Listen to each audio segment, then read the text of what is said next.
Hey, what's going on, gang? This is Nate on the Stone. Welcome to the 29th episode of The Rolling Stone. You guys know the drill. This is where I give my initial thoughts, impressions, and analyses on stories that are currently in the news.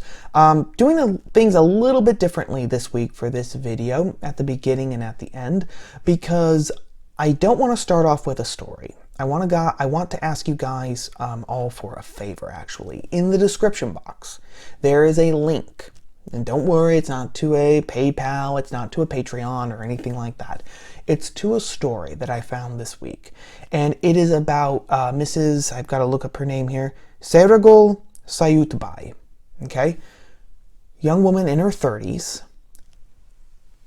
She is one of the few people to actually escape a Chinese re-education camp. And this isn't a historical piece. This is not a woman, Mrs. Sayutbai is not a woman who escaped a camp in the 50s or in the 60s and who now is, telling her story. She's writing a book or being interviewed. No, she escaped from a Chinese re-education camp that exists right now, today, in China. She escaped and was given sanctuary in Sweden, and that's told in the story, so I'm not blowing her cover or anything. But I want you guys, okay, after you watch this video, to go click on the link, read that story, so that you will understand what the Chinese Communist Party is doing to people whom it considers its political enemies, whom it considers to be dissidents, how it treats people who do not perfectly toe the line of their propaganda and of their ideology. I honestly considered making this story that I'm going to link the first story for this video, but then I realized that I wasn't going to be able to do it justice. I was just basically going to be reading, long blocks of the story to you guys. And that was basically it, because there's very little commentary to be able to say that. Once you read what is happening on a daily basis in these camps, I mean, she lists them: torture, mass rape, medical experimentation on human subjects, okay? All the things that we think about the Nazis and the Soviets doing, that's happening right now, today, in Chinese re-education camps, okay? 2019 China. This is happening.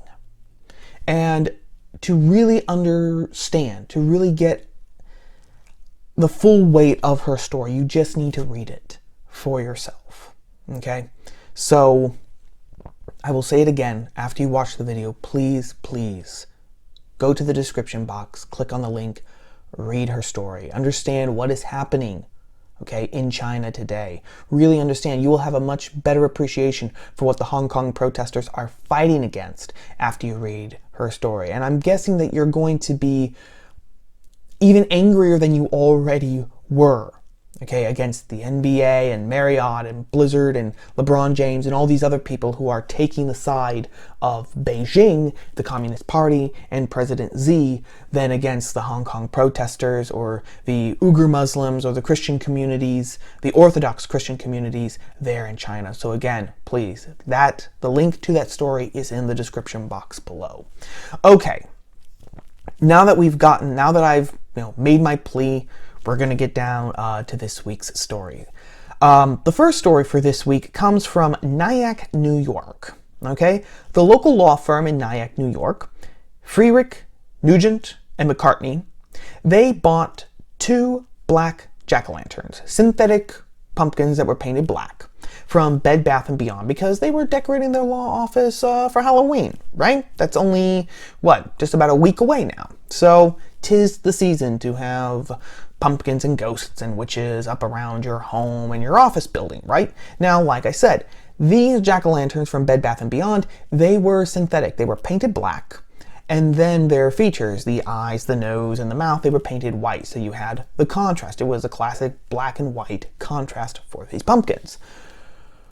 Well, this local law firm, they took these pumpkins down. They were terrified. They took them down out of fear. Why? Well, because don't you know that black and white pumpkins, it's reminiscent of blackface. Duh. And I'm not kidding. The regional director of the local NAACP, a man by the name of Wilbur Aldridge, sent out a letter where he said, quote, "By now I would believe everyone would know that anything in blackface is offensive. Equally as offensive is that a retail store would have such an item in their inventory for general purchase," unquote. So, not only did this local law firm, Freerick, Nugent, and McCartney, not only did they take down their 2 synthetic black jack-o'-lanterns, but Bed Bath & Beyond completely eradicated them from their store. You can't find them on the shelves, you can't order them, it's like they never existed. Poof, they've been vaporized, as George Orwell would say. Now, a couple of things, okay? If I had been part of this local law firm, heck, if I had been part of the big wigs over at Bed Bath & Beyond, I would have asked, in all seriousness, not trying to be snarky or anything, but in all seriousness, I would have asked Mr. Aldridge and this local delegation of the NAACP, maybe even the NAACP in general, what is the problem today with blackface? Because the parameters are not clear. Last week on the Rolling Stone, we talked about how the N-word, which is a vile word, is perfectly fine if some people say it. Remember that? Well, if that is okay, if the N-word is perfectly all right when some people say it, why is blackface so offensive? Not even that. Why are black and white jack-o'-lanterns offensive? Right? Let's ask that question first. How do you see a black and white jack-o'-lantern and immediately jump to the conclusion that it's taking advantage of blackface? You have to do you have to jump several sharks in order to reach that conclusion. Okay? That's first and foremost. But second of all, if the N-word is okay for certain people to say, why can't we have, black and white jack-o'-lanterns, whether or not they, homage blackface or not? And then speaking about blackface, what is so offensive today about blackface? Honestly, I'm asking an honest, serious question, okay?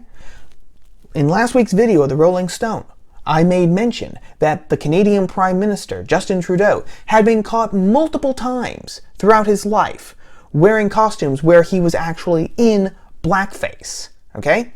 He was running for re-election as Prime Minister of Canada. Well, this past week, he actually won. He won his re-election campaign, despite all of the pictures that surfaced of him in blackface. And like I mentioned last week, none other than former President Barack Obama actually tweeted out his support for Justin Trudeau's re-election campaign. So obviously, blackface can't be all that bad because Justin Trudeau was re-elected Prime Minister of Canada.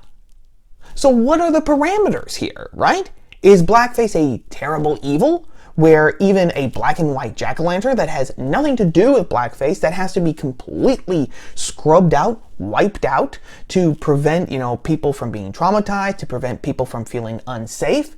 Or is it, it's no big deal? If the Prime Minister of Canada is caught in blackface, no sweat. You know what? Just have Barack Obama endorse his campaign and everything is good. What, did Barack Obama need to come and sprinkle these black and white jack-o'-lanterns with his bathwater to absolve them of the sin of blackface like he absolved Justin Trudeau? Again, in all seriousness, what are the parameters? What are the rules today? The second thing, okay, that this story really makes clear, it's a point that I've made before here, and that I have iterated to you all here before, gang, but if you're offended by a pumpkin, and then if you can actually succeed in getting a national store chain to completely get rid of one of its products, you are not oppressed, okay? You're just not.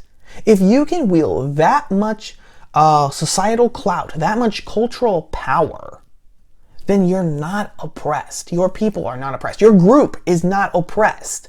Okay, however you want to describe yourself, your people, your group, your tribe, your club, whatever, you're not oppressed. If you have that power, you cannot have that power and at the same time be oppressed.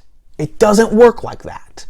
But here is the most important point that I really wanted to iterate with this story. And it's a point that was actually articulated by Mark Stein on a recent Q&A question for his group, the Mark Stein fan club. And it was a brilliant point, as per usual with him.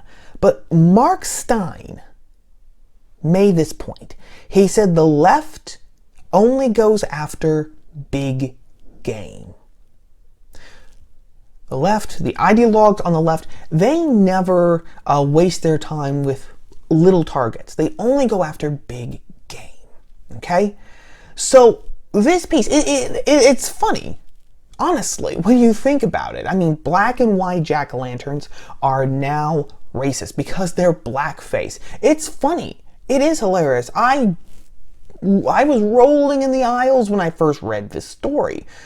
But like always, once you sit down and you start thinking about it, all of a sudden then the serious implications of the story start coming out. In this case, it really shows how the left has dominated the culture because the left controls all the big things in the culture because they have gone after the big game. Now they can go and they can concentrate on these little things because in the grand scheme of things, 2 black and white pumpkins outside of a local law firm in Nyack, New York, a town that I'm pretty sure most people have never even heard of before this story came to light, okay? A law firm in a town that probably most people had never heard of. They were forced, to completely scrub out these pumpkins and basically, ask for forgiveness.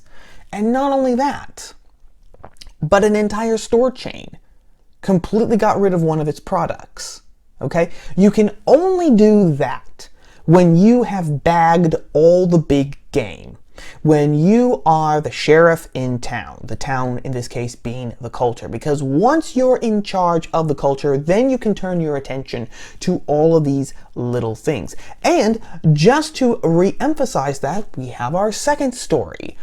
If you are a child of the 80s, okay, like I am, there are certain shows that even if you didn't watch, you know that they are from your time period, right? So for me, even though I never really watched Transformers or GoBots or Thundercats, Silverhawk, He-Man or anything like that, I know when I see them on YouTube, or sometimes in the toy aisle. Even today, you'll see iterations of these characters, or if you're going in a junk sale or a garage sale or something, and they've got toys for sale, and you see these figures, you know who they are, and you know where they came from, even if you never watched the show. So, in the 80s, there was the show He-Man, which was pretty much the kiddie version of Conan the Barbarian. Well, that show, He-Man, was so successful that they actually made a spin-off show for girls, She-Ra, Princess of Power, which is just as cheesy, just as corny as the title suggests. But apparently, a couple of years ago, Netflix actually restarted the show, and it's been so successful on Netflix that it's just about to start its 4th season. Okay, well, okay, mazel tov, I guess. But wait for the kicker, because it was just announced that a new character and a new voice actor was going to be joining the cast of She-Ra, Princess of Power, on Netflix for its 4th season. And the actor in question is actually a non-binary actor by the name of Jacob Tobiah, who goes by they and them. Those are his personal pronouns. Okay? Jacob Tobiah. And he is playing a non-binary character on the show named Double Trouble. So you have a non-binary actor, non-binary voice actor, playing a non-binary character on the show. Now, the EW and many other websites, they were saying, of course, this is just, this increases our diversity, because actually She-Ra Princess of Power has been, from its very beginning, pushing this sort of diversity agenda, right? They've got gay characters, and now they've had non-binary characters. This is the first one. And this story, again, it confirms, and it re-emphasizes our first story about the black and white pumpkins, that the left really does own the culture. Now, I don't want to be a Johnny Raincloud. I don't want to, say, basically run up the white flag, but it's true. Because again, when you can do this, on a kids show, on Netflix, you own the culture. You own the culture. Even more than that, this is what this story shows. Even more than that, it shows that, in a sense, there's no escape from the culture that has been created for us by the ideologues on the left, right? A lot of people, good-intentioned people, they make this claim. For example, LGBTQIA2 plus education is now being required in Illinois and in California. Not only is it required, but parents can't pull their kids out of those classes. They can't pull their kids out of that curriculum.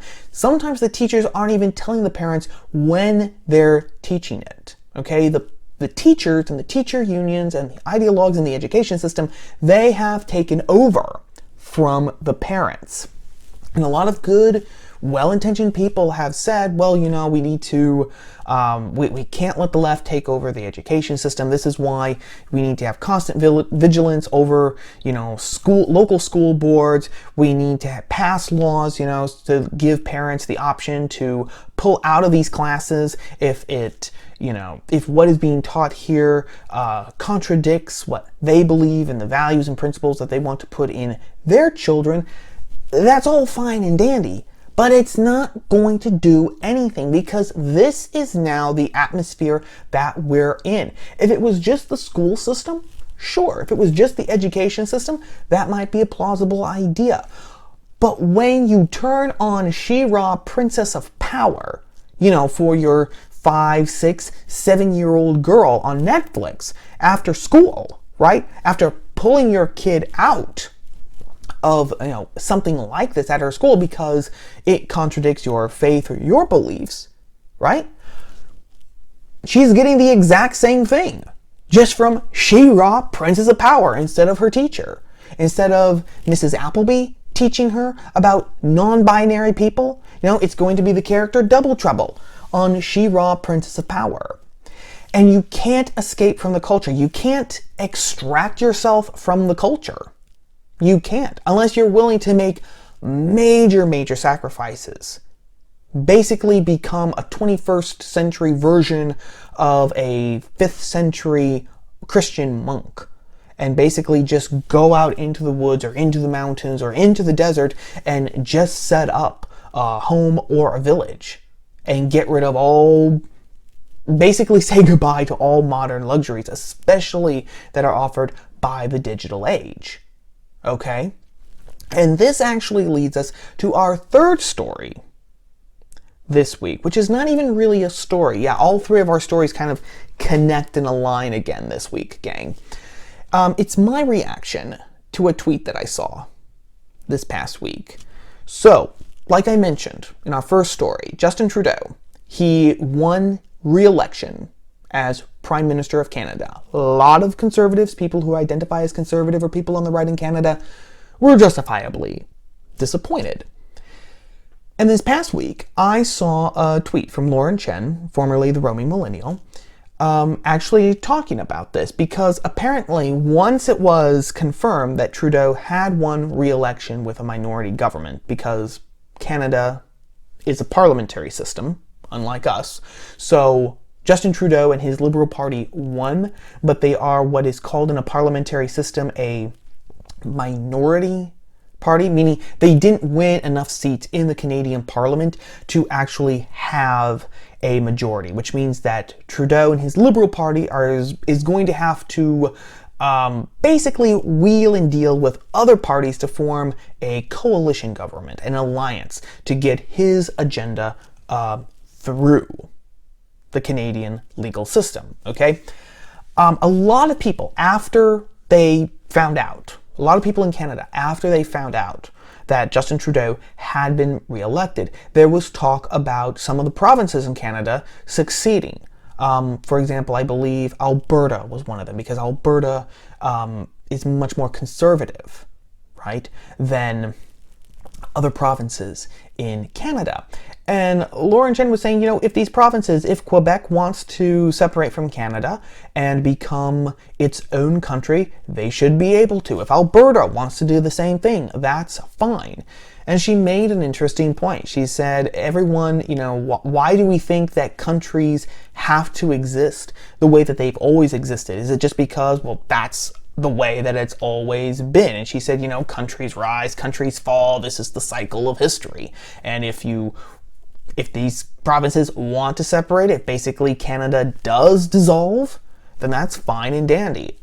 I cannot say anything, okay, about the Canadian situation, but I can link that to some arguments that have been down here in the US, south of the Canadian border. We're south of the border from Canada, and apply that to the US, because some people have, and I don't think that it's a very serious idea, but it has been suggested that if the South wanted to secede again and form its own country, well, they should be able to, or if the Midwest wanted to, they should be able to, because the Midwest, the South, they're much more conservative, right, than the West Coast, the Northeast, and, some other little pockets of the country. So we have, different ways of looking at things. We have different priorities, different values, different principles, just different directions that we want the country to go. Well, obviously these things can't fit together. They can't clash. So the best thing to do is just for everyone to go their separate ways, let bygones be bygones, The West Coast will go its way. The Northeast will go its way if it wants to. If the Midwest wants to do its own thing, that's fine. If the South wants to do its own thing, that's fine. Or heck, if just a couple of states from these areas, if they want to do their own thing, that's fine. The problem is, and this gets back to the culture, what we were talking about in our second story about She-Ra, is that you can't do that. And this actually does apply with Canada too, okay? Because even if you succeed politically, right, if Alberta does separate from the rest of Canada, or if the Midwest here in the US did separate from the rest of the country, it's not going to change the underlying problem, which is the fact that the culture that we are in is one that has been created by the left, because in the 70s, starting in the late 60s and going through the 70s, the ideologues on the left started what has now been called the Great March through the institutions. They took over the education system. They took over the entertainment industry, especially Hollywood. They've taken over the music industry. They're taking over the sports industry, right? And so the culture that we breathe in every single day is something of the ideologues' creation. The ideologues created it. We are living in their culture. And, political succession or the dissolving of nations, that's not going to change. And why isn't it going to change? Very simple. Because of this thing right here. This Apple laptop, my Apple phone, my Apple iPhone, on which I am recording this video, on which I have up to this point recorded all of my videos for my YouTube channel. These things are portals, because with them all we need, is a Wi-Fi link, and all of a sudden we are plugged in again to the mainstream culture that the ideologues on the left have created. So again, unless you are willing, unless political secession comes also with the idea that you are going to scrap technology, you're going to get rid of the laptops, you're going to get rid of the iPhones, or maybe not even that, but you're going to get rid of the internet.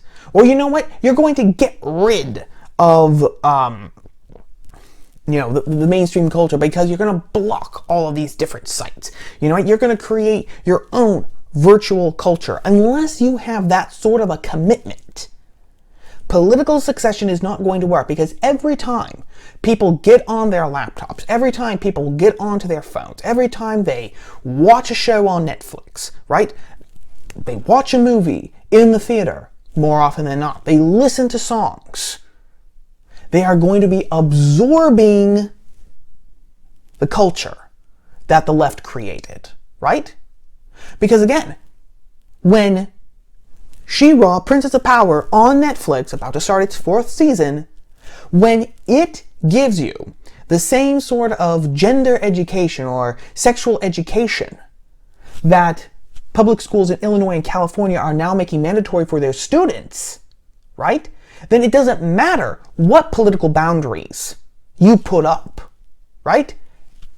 As long as you have access to Netflix, it's not going to work. Because the culture is something that the left in both countries has created, there's no escape from it. Which of course raises the question, well then, what do we do? The only long-term solution, gang, the only long-term solution is to rebuild, recreate, retake, call it whatever you want, the culture. And that really is going to call for rolling up the sleeves and just, putting nose to the grindstone, right? And just really, toiling, really, because that is going to be an uphill battle. Again, the left doesn't go after small game. They deliberately captured the culture because they knew that people can tune out of politics. Very few people tune out of the culture. Very few people can tune out of the culture. For example, even if you have never seen Joker, you know about it. You know about the controversy that was surrounding that movie before it was released. Even if you've never seen the movie, even if you have no intention of seeing the movie, even if you hate comic book movies with a passion, you knew that movie was coming out, and I'm guessing you probably knew about the controversy surrounding it, about white supremacists and incels and the whole 9 yards. That's the power of culture, right? We just absorb things through osmosis. So, unfortunately, no. Separating politically, it's not going to make a difference. Okay? The only way that we can make a long-term distance is actually to change the culture, so that She-Ra, Princess of Power, is something that no one in their right mind would even think about making. Where we even think, no, we're not going to make that show. We're going to make a show like this that reflects something the complete opposite of She-Ra, Princess of Power. Those are our 3 stories for this week. I just wanted to take one more moment to do something a little different, because mea culpa, I did actually finally see Joker, and I just wanted to give a very brief impression of that movie to sort of tie in the video that I made, the regular On the Stone video that I made about why ideologues actually hate the Joker movie. So, spoilers, if you haven't seen it yet and you want to see it, stop the video here, but don't go away. Go to the description box and read that story about the Chinese re-education / concentration camps. I really thought that Joker it's probably the best movie that has come out this year. Okay, it was very, very good. I have never been so engrossed in a comic book movie, honestly, since the Dark Knight Rises, which was 7 years ago now, honestly. So 7 years between The Dark Knight Rises and Joker, that kind of tells you something. This was a phenomenal movie, very well directed, very well acted by Joaquin Phoenix, and everyone. Honestly, it was a gripping story. It's not a pleasant movie to watch. I will say, it is not a pleasant movie at all to watch. It's a very disturbing movie, very uncomfortable movie, and there is no happy ending. Sad to say, but of course, it's about the Joker, so there can be no happy ending. Having said all of that, if I had one complaint about the movie, I will give it here. Joaquin Phoenix's character, Arthur Fleck, he is the man who becomes the Joker, right?